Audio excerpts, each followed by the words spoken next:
शं वरुणः शन्नो भवत्वर्यमा शन्न इन्द्रो बृहस्पतिः शन्नो विष्णुरुक्रमः ॐ शान्ति शान्ति शान्तिः।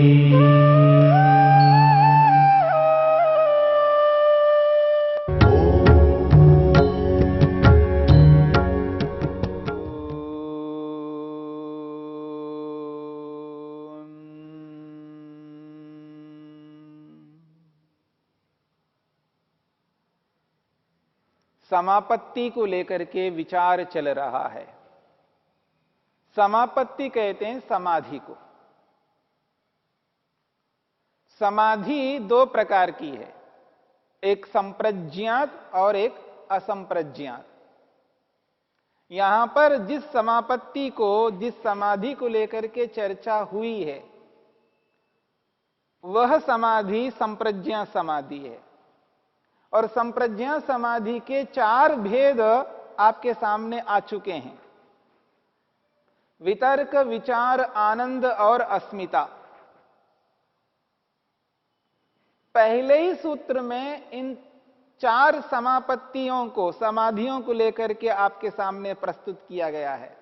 वितर्क नामक समाधि, विचार नामक समाधि, आनंद नामक समाधि और अस्मिता नामक समाधि।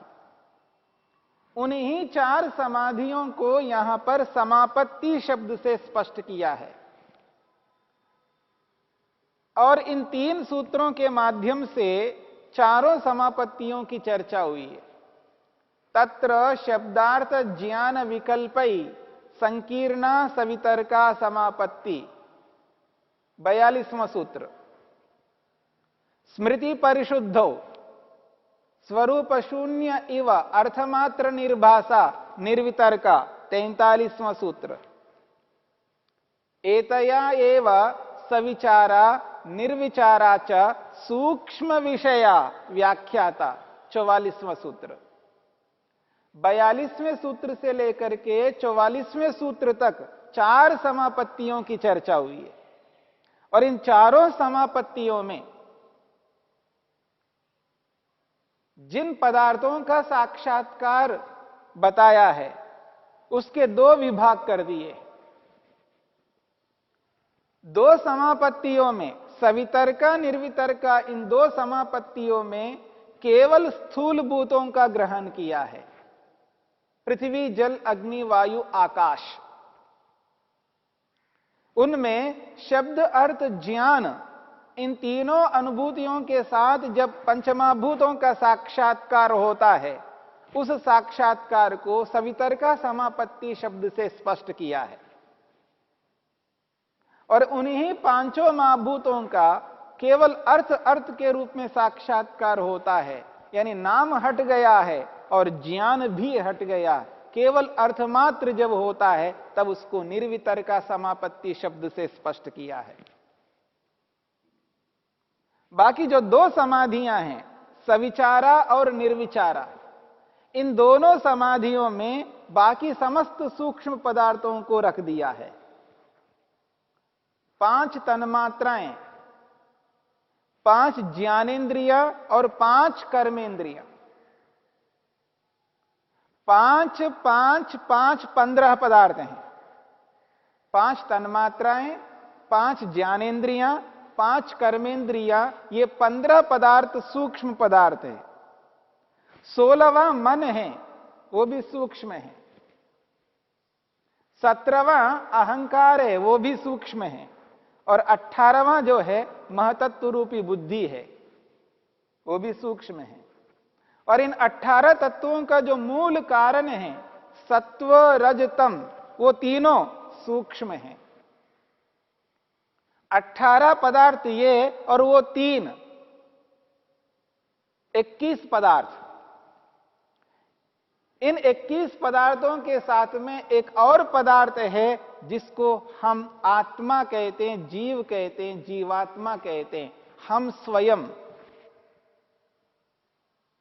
और जीवात्मा का भी साक्षात्कार इसी सविचारा निर्विचारा समापत्ति के माध्यम से होता है। क्योंकि आत्म साक्षात्कार भी संप्रज्ञा समाधि में होता है। यद्यपि यहां पर आत्मा की चर्चा नहीं की है,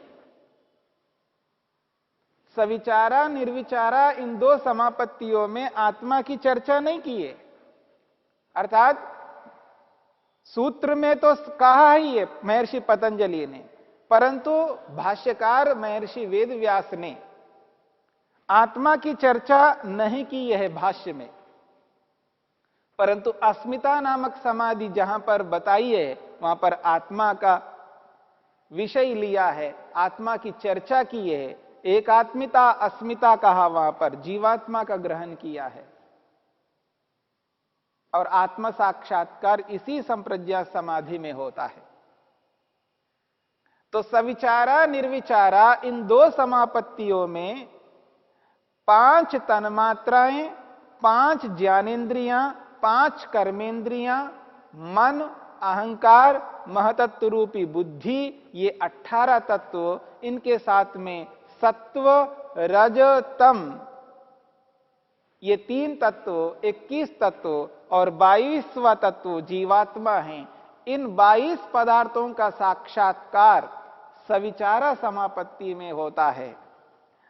और ये 22 पदार्थों का साक्षात्कार जब सविचारा समापत्ति में होता है, बारी बारी से होता है। जब कभी जिस किसी पदार्थ का साक्षात्कार होता है उसके साथ में स्थान, समय और निमित्त, इनकी अनुभूतियां भी रहती है। और जैसे ही निर्विचारा समापत्ति में प्रवेश करता है, इन्हीं 22 पदार्थों का साक्षात्कार निर्विचारा समापत्ति में जब करता है तो वहां पर केवल अर्थ मात्र का साक्षात्कार होता है, केवल पदार्थ की अनुभूति रहती है। वहां पर न स्थान की अनुभूति रहती है, न समय की अनुभूति रहती है, न साधन की अनुभूति रहती है। जब आत्म साक्षात्कार करता है, आत्म साक्षात्कार की स्थिति में केवल आत्मा की अनुभूति होती है। उसका ना नाम वहां रहता है, ना उस आत्म संबंधी ज्ञान विज्ञान रहता है। और जिस स्थान पर बैठकर के साक्षात्कार कर रहा है उस स्थान की अनुभूति रहती है। और जिस काल में, जिस समय में, प्रातःकाल या सायंकाल, जिस किसी भी काल में बैठकर के समाधि लगा रहा है उस काल की भी अनुभूति नहीं रहती है। और जिस मन के माध्यम से साक्षात्कार हो रहा है आत्मा का, उस मन की भी अनुभूति नहीं रहती है।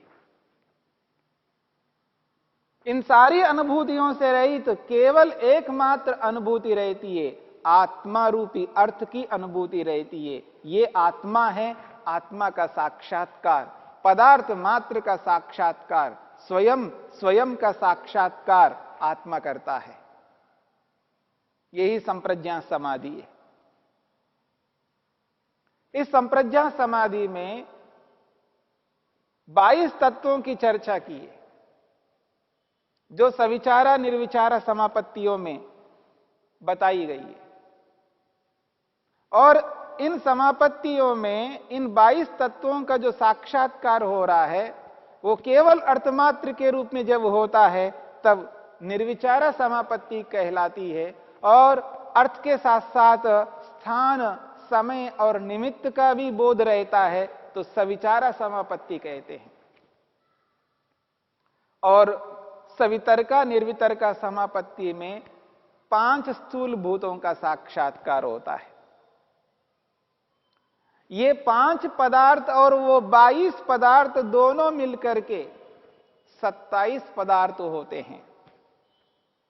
संप्रज्ञा समाधि में 27 पदार्थों का साक्षात्कार योगाभ्यासी करता है। इसी को संप्रज्ञा समाधि कहते हैं।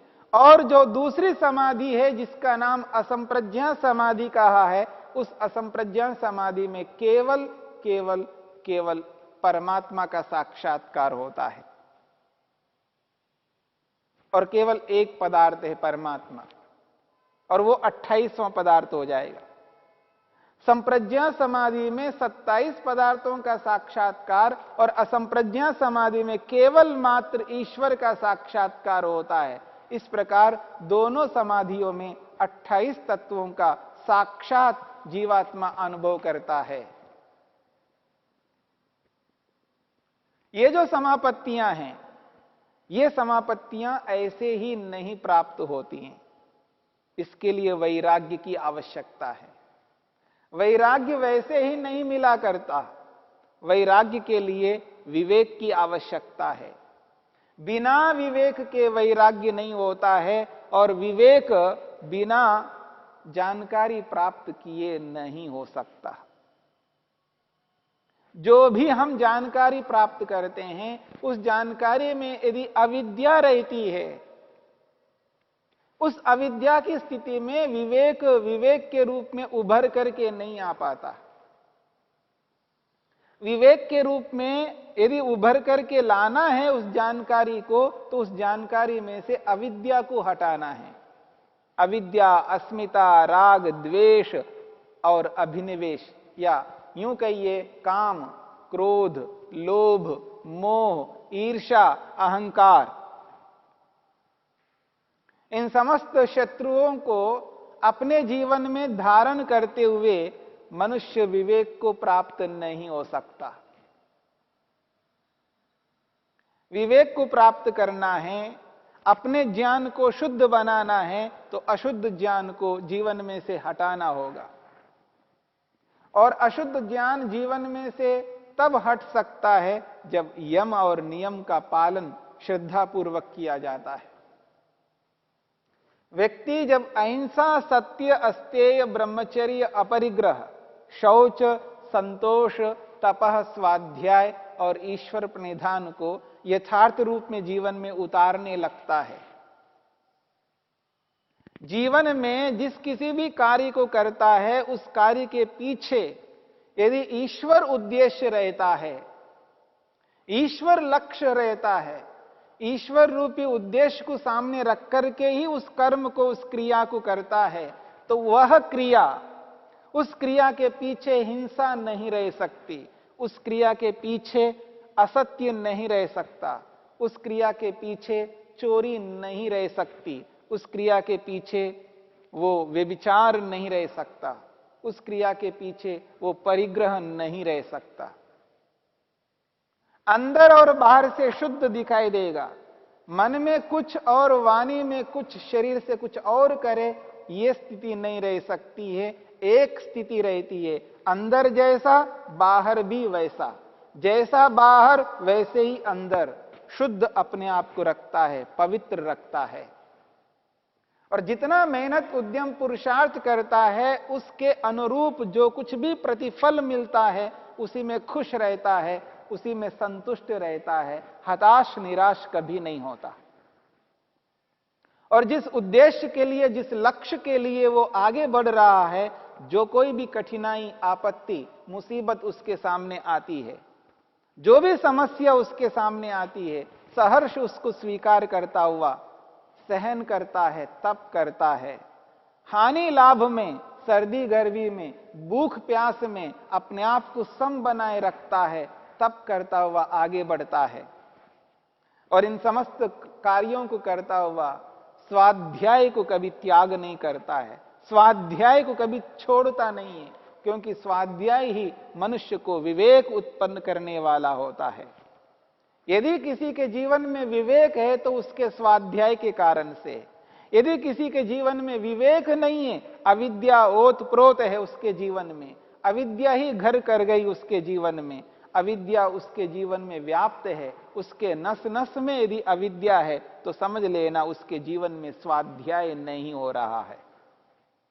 क्योंकि स्वाध्याय ही मनुष्य को विवेकी बना सकता है, इसलिए वो स्वाध्याय को सतत साथ में लेकर के चलता है और प्रत्येक कर्म को ईश्वर को अर्पित करता है, ईश्वर के लिए उस कर्म को करता है और किसी के लिए नहीं करता, ईश्वरार्पण करता है। इस रूप में यम और नियमों को साथ में जब लेकर के चलता है व्यक्ति, और इनको साथ लेकर के उस अविद्या को धीरे धीरे कम करता रहता है, योगांगानुष्ठाना अशुद्धि क्षये, जब योग के अंगों का अनुष्ठान करता है व्यक्ति, यम और नियम का पालन करता है, तो कहा जाता है अशुद्धि क्षये, अशुद्धि क्षीण हो जाती है, अविद्या हट जाती है। जीवन में अविद्या तब तक रहती है जब तक यम और नियम के विरुद्ध क्रियाएं करने लग जाता है व्यक्ति। यम और नियम के अनुरूप जब क्रियाएं कर्म करने लगता है तो उस अशुद्धि को वो दूर करने लगता है।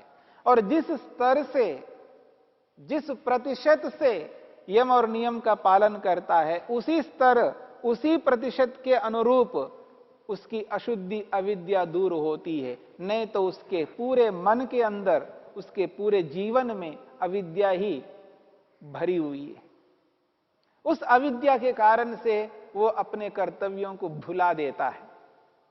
पर इन समस्त क्रियाओं से हट करके व्यक्ति यम और नियम का पालन करता हुआ, विवेक को अपने जीवन में धारण करता हुआ वैराग्य को प्राप्त करता है। और वैराग्य को प्राप्त करके व्यक्ति अपने मन को उन पदार्थों में लगाता है जिन जिन का साक्षात्कार करना, तब जाकर के ये समापत्ति, सवितर्का समापत्ति, निर्वितर्का समापत्ति, सविचारा समापत्ति और निर्विचारा समापत्ति, इस प्रकार से 4 समापत्तियां उसको प्राप्त होती हैं। चारों समाधियों को लगाता है और इन चारों समापत्तियों में जिन जिन पदार्थों की बात कही है, उन समस्त पदार्थों का साक्षात्कार करता है। और जब इन पदार्थों का साक्षात्कार करता है, समाधिस्थ होकर के इनका प्रत्यक्ष करता है, उस प्रत्यक्ष में यदि शब्द, अर्थ, ज्ञान ये तीनों साथ रहते हैं, तीनों की अनुभूति साथ में होती है, नाम का भी अनुभव होता है, पदार्थ का तो अनुभव होता ही है, नाम और पदार्थ के साथ साथ जब उसकी जानकारी भी उसको रहती है, तब उसको सवितर्का समापत्ति कहते हैं। और इन दो से रहित होकर के केवल अर्थमात्र का साक्षात्कार करता है तो उसको निर्वितर्का समापत्ति कहते हैं। और इन स्थूल भूतों का साक्षात्कार करके जब आगे बढ़ता है तो सूक्ष्म पदार्थों को बारी बारी से साक्षात्कार करता है। और उनका साक्षात्कार जब होता है, उस स्थिति में स्थान, समय और निमित्त को, साधन को अनुभव करने लगता है तो उसको सविचारा समापत्ति कहते हैं। और उस स्थान, समय और निमित्त को हटा करके केवल अर्थमात्र को सामने रखता है, तब उसको निर्विचारा समापत्ति कहते हैं। इस प्रकार से इन चारों समापत्तियों में बारी बारी से एक एक पदार्थ का साक्षात्कार करके अंत में जाकर के स्वयं आत्मा का साक्षात्कार करके संप्रज्ञा समाधि को पूर्ण कर लेता है। संप्रज्ञा समाधि से मिलने वाली जो अनुभूतियां हैं, उन अनुभूतियों को करके उसको ये एहसास हो जाता है कि जिस आनंद के लिए, जिस तृप्ति के लिए, जिस स्वतंत्रता के लिए मैंने इतना मेहनत पुरुषार्थ किया है, वो तृप्ति, वो आनंद, वो स्वतंत्रता इससे नहीं मिलने वाली है, इसके आगे और बढ़ना है। तब जाकर के साधक संप्रज्ञा समाधि को त्याग करता हुआ और आगे बढ़ करके और परवैराग्य को प्राप्त करके असंप्रज्ञा समाधि को प्राप्त करने की चेष्टा करता है।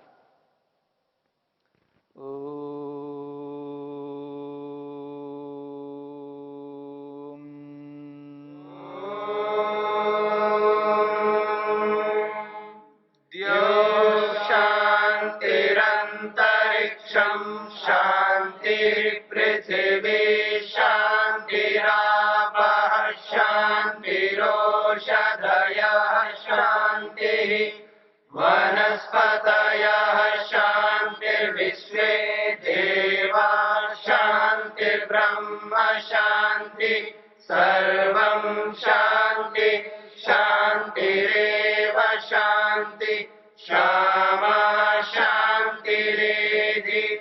ओम शांति शांति शांति।